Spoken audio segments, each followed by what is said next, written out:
પોરબંદરના ઇતિહાસમાં સૌપ્રથમ વખત સ્વિમિંગ, સાયકલિંગ અને રનિંગના ત્રિવેણી સંગમની સ્પર્ધાનું આયોજન થયું હતું. ટ્રાયથલોન નામની આ સ્પર્ધામાં મોટા ભાગની સ્પર્ધાઓમાં ગુજરાતી સ્પર્ધકોએ મેદાન માર્યું હતું.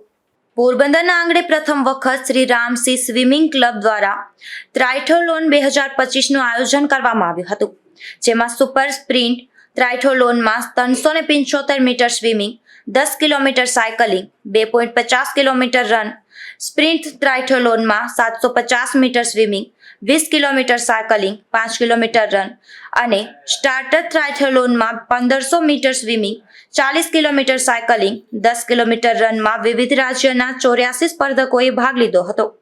આ ટ્રાયથલોનમાં સુરતના પૂજા ચૌરીશીના માર્ગદર્શન હેઠળ યોજાઈ હતી.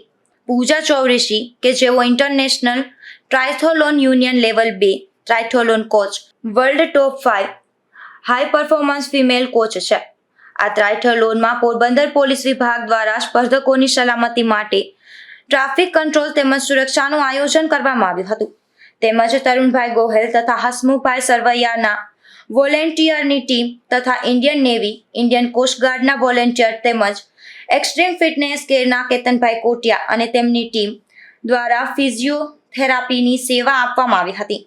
પોરબંદરના ઇતિહાસમાં પ્રથમ વખત યોજવામાં આવેલી આ સ્પર્ધામાં જુદા જુદા રાજ્યોમાંથી વિશાળ સંખ્યામાં સ્પર્ધકોએ ઉત્સાહ સાથે ભાગ લીધો હતો અને પોતાનું કૌતુક દાખવ્યું હતું.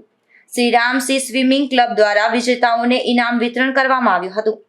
તો આ કાર્યક્રમમાં ધારાસભ્ય અર્જુનભાઈ મોઢવાડિયા, કલેક્ટર SD ધનાણી અને જિલ્લા વિકાસ અધિકારી KB ઠક્કર સહિતના મહાનુભાવો ઉપસ્થિત રહ્યા હતા. નિપુલ પોપટ, ગુજરાત ન્યૂઝ, પોરબંદર.